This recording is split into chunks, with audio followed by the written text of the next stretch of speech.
Good morning. I would invite everyone to open up in your Bibles to 1 Samuel chapter 18. That's where we're going to be at for the majority of this morning. We'll be almost exclusively in Samuel. We'll be a little bit somewhere else at the end, but that's where we're going to be at. So if you camp out 1 Samuel 18, you're going to have a good spot for what we're going to talk about the rest of it. We do have visitors in the audience. Always good to have visitors with us. If you're joining us for the first time this year, first time in a couple weeks or whatever it may be, we are in the middle of a theme for the entire year, which is all built around the word decide. And as we talk about every time we do this theme lesson, it's all about making intentional decisions. It's all about deciding to take action in our life, deciding to be a better Christian, deciding, as we talked about last month, that the assemblies are important, deciding, as we talked about 2 months ago, that baptism is necessary. It's all about making intentional decisions. And what I want to talk about this morning is something kind of along those same lines in terms of intentionality, but slightly different in terms of doctrinality and theology and that type of stuff. I want you to decide who your friends are. Now, if you're wondering to yourself, why are we talking about friendship, especially in a church setting, the first and most obvious answer is, this Wednesday is the beginning of school for Greenville ISD. Ask me after services how I know when the first day of school is for Greenville ISD. I'll tell you then later. But I'll also tell you that I think friendships in a lot of ways say a lot about who we are, and they're much more impactful sometimes than I think we care to admit. I think a lot of us sometimes call ourselves lone wolves. We fancy ourselves as being very independent type of humans, and we decide that we can go at it alone. We don't need anybody else. Maybe we're extremely introverted. But the reality is that all of us need somebody. And the even more real reality is that all of us will be around everybody. If you're in the services this morning, you've obviously made a decision to be with other people of like precious faces we sometimes talk about. But the question is, are we going deeper with our relationships? Are we actually making friendships with people inside services? Are we making friendships with people outside of services? And even more importantly, how are we judging those friendships? How are we deciding who we're going to be friends with? I love a quote by Jim Rohn, motivational speaker. He said, "You are the average of the 5 people that you spend the most time with." Think about it real quick. Don't go on Facebook and look at who your friends are, but think about real quick, who are the 5 people that you actually spend the most time with? 4 of mine are sitting on the back row. 3 of them are under the age of 10. They make up a lot of who I am. But think about that real quick. Who are your friends? Who do you spend time with? And if you take that in a strictly theological sense, in 1 Corinthians chapter 15 and verse 33, the very popular verse that's oftentimes pulled out of context, which says, "Bad company corrupts good morals," that also speaks to that idea. Now, 1 Corinthians 15 and verse 33, as I mentioned, is pulled out of context in large respect because it's not talking about friendships there. What he is addressing in 1 Corinthians 15 is the notion of false teachers and how people will creep in amongst the assembly and will bring about doctrines, like 1 Corinthians 15, the doctrine that the resurrection has already taken place. That's what was creeping in. But the reason that Paul brings up that proverb is to tell you that you need to be careful, I need to be careful, about the relationships that we're building. Because in a lot of ways, they can form who we are. They can decide for us who our value or what our values are, how we're going to spend our time, what's important to us. So I would ask everybody this morning to be intentional about your friendships. And I've got a little bit of a confession. I actually wrote this sermon 6 months ago, and I wrote it as just kind of this loose outline that I had. I came in and built these things later, and I spent a whole long time building this sermon out. But I looked at that sermon after we got back from vacation last month, and I just looked at it and said, that's not really what I want to talk about. But I'm going to give you that sermon anyways. It's not going to be 2 sermons in one. Don't worry, I'm not going to give you some kind of double sermon here this morning. But I will tell you, I think in my opinion, at least some things that we can look at. Number 1, when we're deciding who our friends are, this was the original sermon if I was giving this in February, you need to ask yourself, will they stand with you through trials? There's a lot of people that have a lot of negative things to say about Job's friends, but when Job's life went belly up, those friends were there. And they sat with him for an entire week in the dirt, in silence, waiting for Job to talk. So will they stand with you through trials? I think that's one of the things that we can think about when we decide our friendships. Number 2, and I can give you all these later if you want to, are they in control of their emotions? Solomon has a whole lot to say in the book of Proverbs about people who are uncontrolled, people who are emotional, people who are angry, people who are sad and depressed, and all these different emotions that sometimes can become unreined inside of our lives. And what he talks about specifically there in Proverbs 22 and verse 24 and 25 about the notion of anger is that sometimes that can affect you as well. If you are around somebody that is just steeped in madness, there's probably going to be some collateral damage that comes your way as well. So are they in control of their emotions? I think that's a very realistic question when we talk about friendship. And then Proverbs 27 verse 17, there is a friend that sticks closer than a brother. That as iron sharpeneth iron, so our two people can build each other up. Does this person make you a stronger Christian? There are friendships that you have, that I have in the world, that are not based around the cross. And in some ways, those relationships can threaten what we stand for, can tear us down, can ask us to compromise. And so this was the original sermon that I came up with. Decide who your friends are. These 3 points. I had a whole lot of really amazing things to say that will probably never see the light of day outside of what I just said. But that's the first sermon that I want to give you. But as I talked about a second ago, I think some things are better left seen than talked about. And so when we talk about friendships in today's world, I don't want to talk about them in the abstract. I don't want to talk about standing through trials and emotions, those types of things that are good principles. I want us to see these things.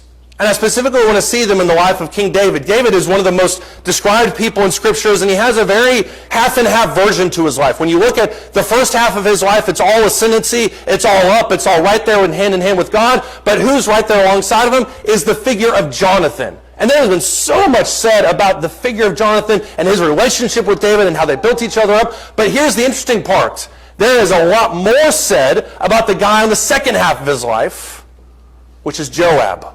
It's almost as soon as Jonathan dies, Joab enters the picture.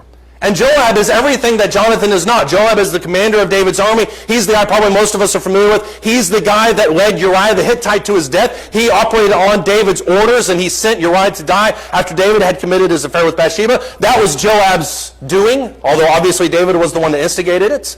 But Joab is with him from 2 Samuel 3 all the way to 1 Kings chapter 2. Joab is there. And in so many ways, as Jonathan built David up, Joab tears him down. And yet I'll tell you right now, and this is probably the scariest part of the entire sermon, they are so similar in so many ways, despite the fact that both their names start with J-O. There's a lot of other ways that they're similar. Jonathan and Joab are very much alike. Think about this as we look at these two friendships. Jonathan and Joab were both warriors. We don't talk about that often in Psalms with Jonathan. 1 Samuel chapter 14, before David really comes on the scene, Jonathan is the right-hand man of his father Saul. And Jonathan is going into garrisons of Philistines, surprising them, slaughtering an entire group of people on behalf of God. There's a whole list of things about him. Joab is arguably a better warrior. But Joab has the main flaw in his life, which is that he's almost consumed by bloodlust. It's almost as if there's nobody he won't step on and step over to rise to the top. It's 2 Samuel that we're going to read here in a little bit. 2 Samuel 3 and verse 13 kind of dictates this idea. Both of them are warriors, just as David was.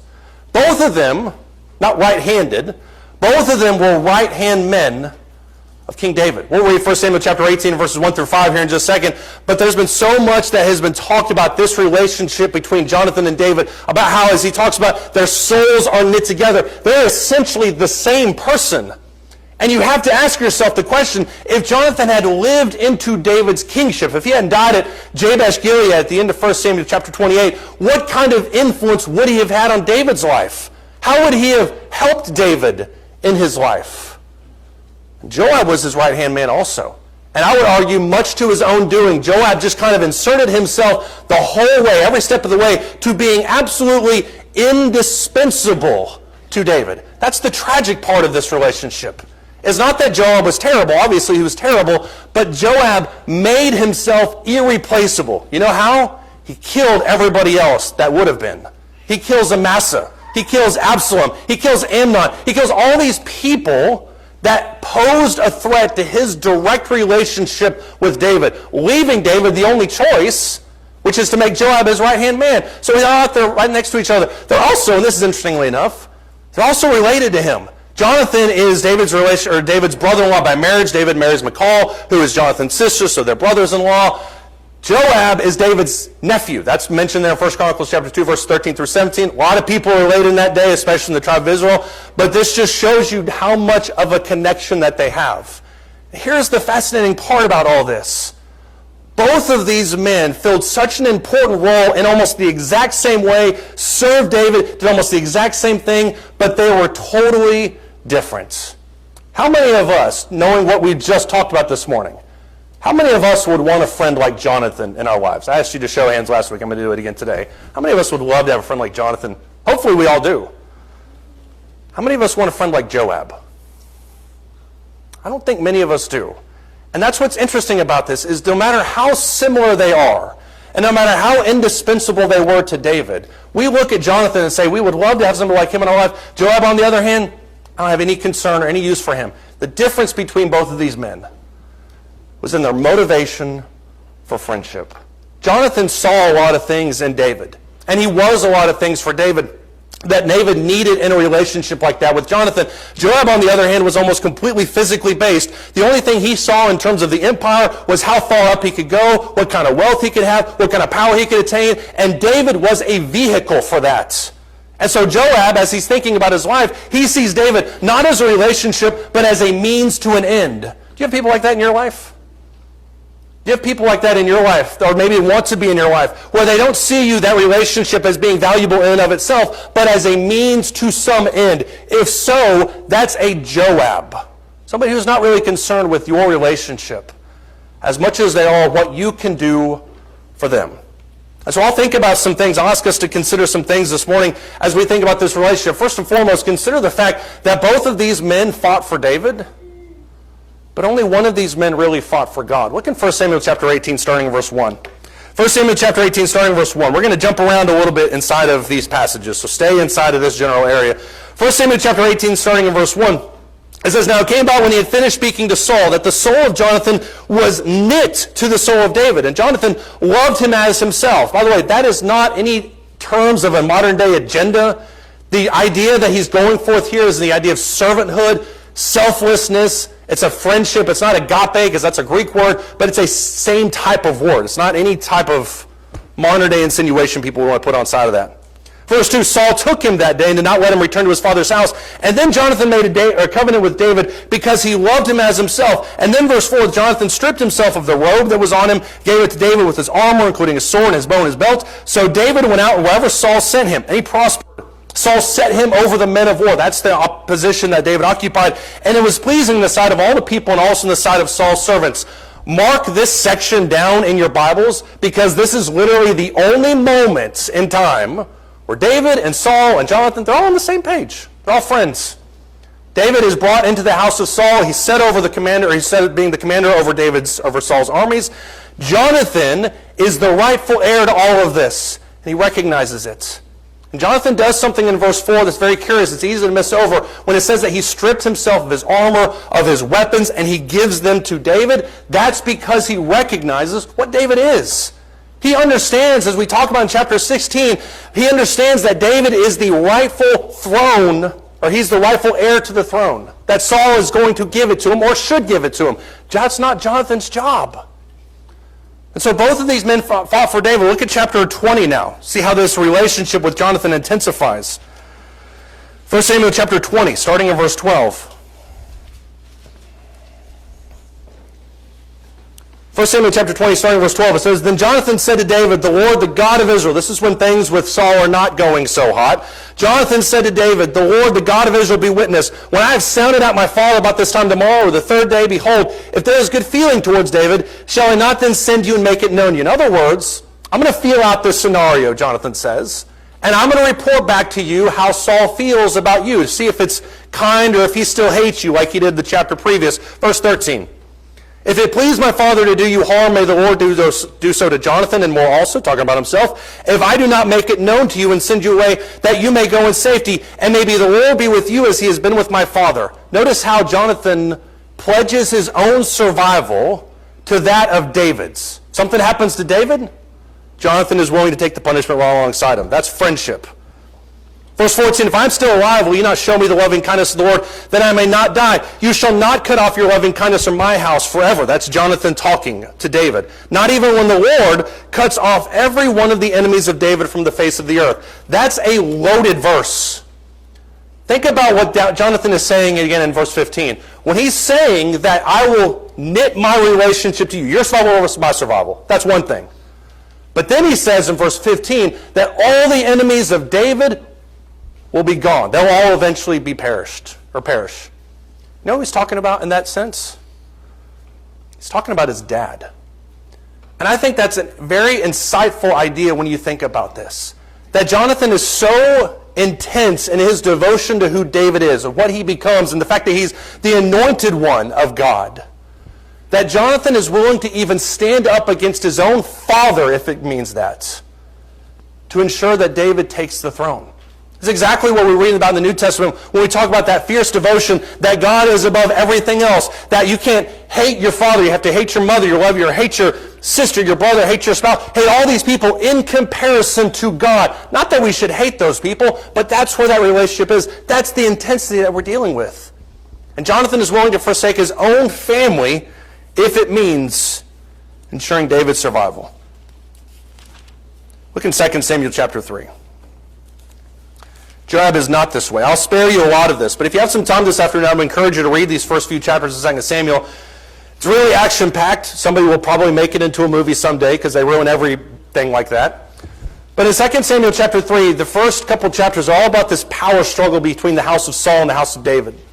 And there's this battle that takes place in chapter 2 between some of the servants of David, some of the servants of Saul.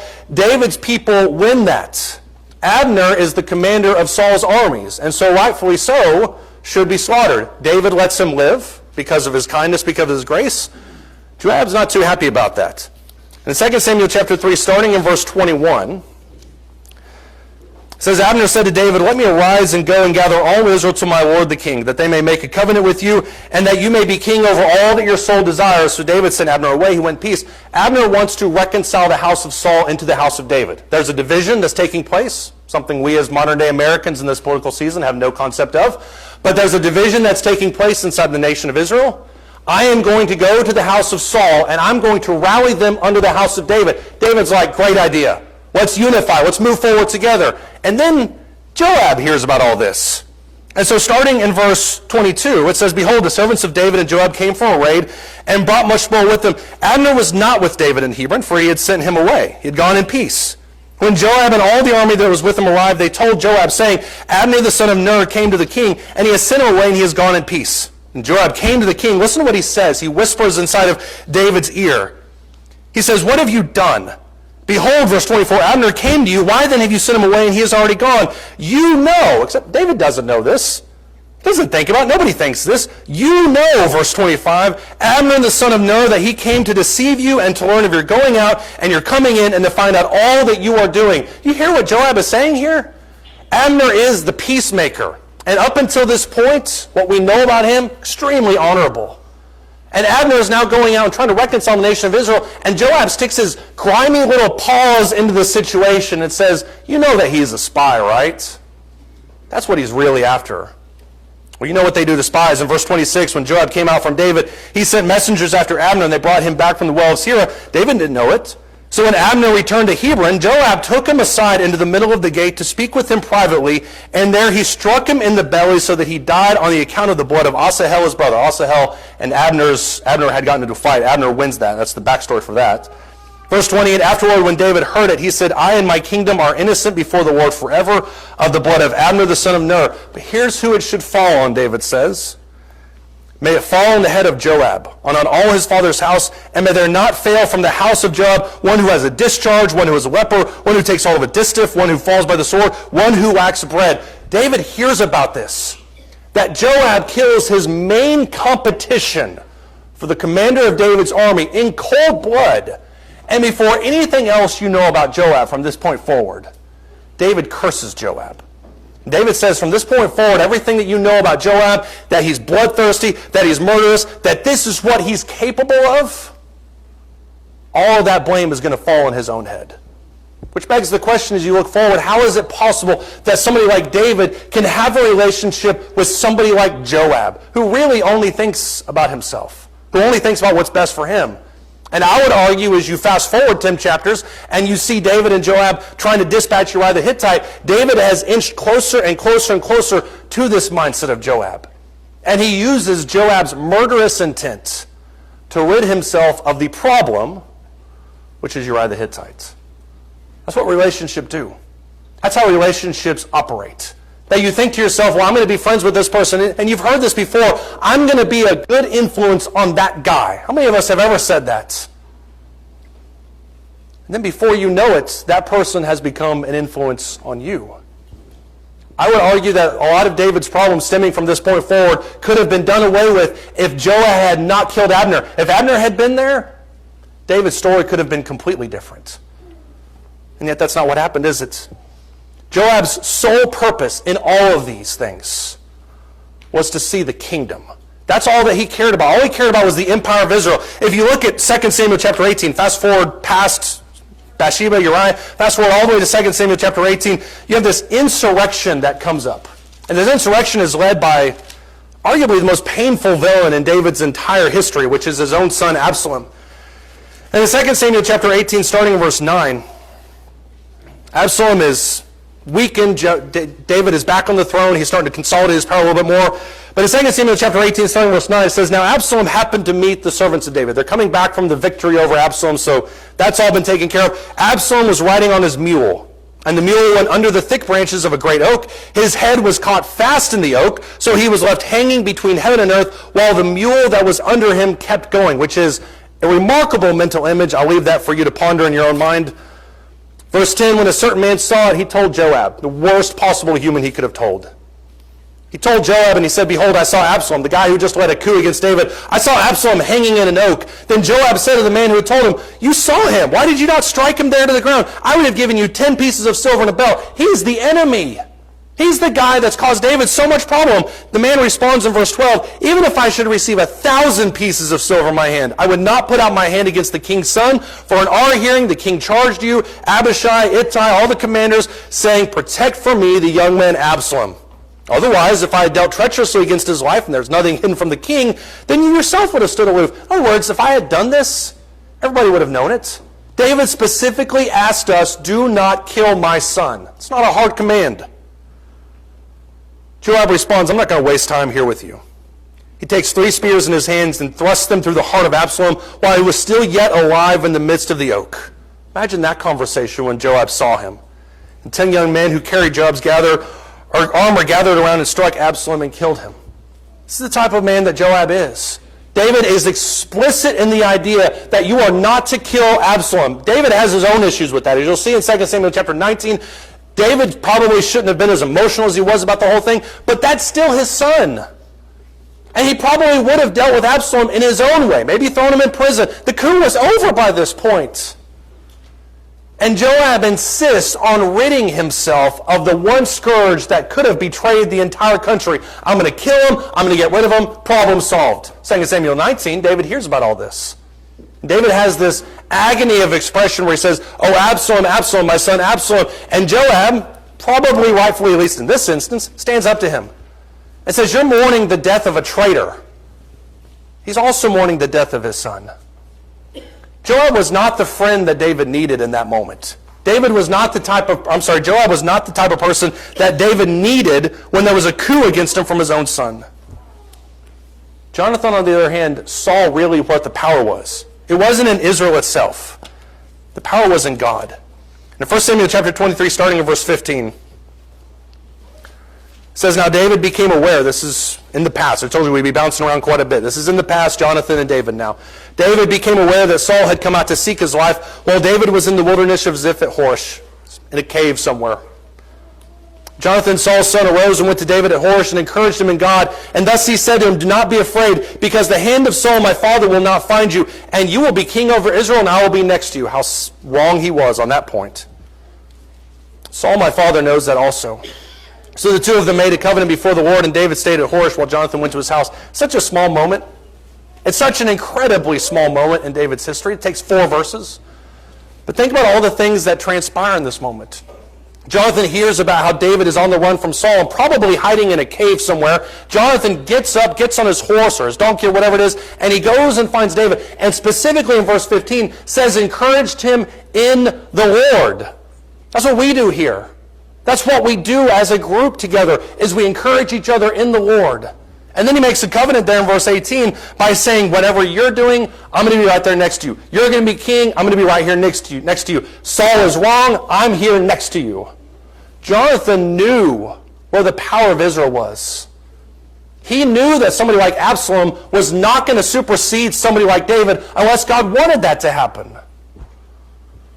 But all Joab did was what was best for the empire. He did what was best for Israel. And sometimes in relationships you see that. You see how somebody will do all sorts of extremes and will do all sorts of different things because, after all, that's what's best for the group, or that's what's best for the country, or that's what's best for whatever organization you're a part of. It doesn't matter how it makes you feel. It doesn't matter how it impacts you.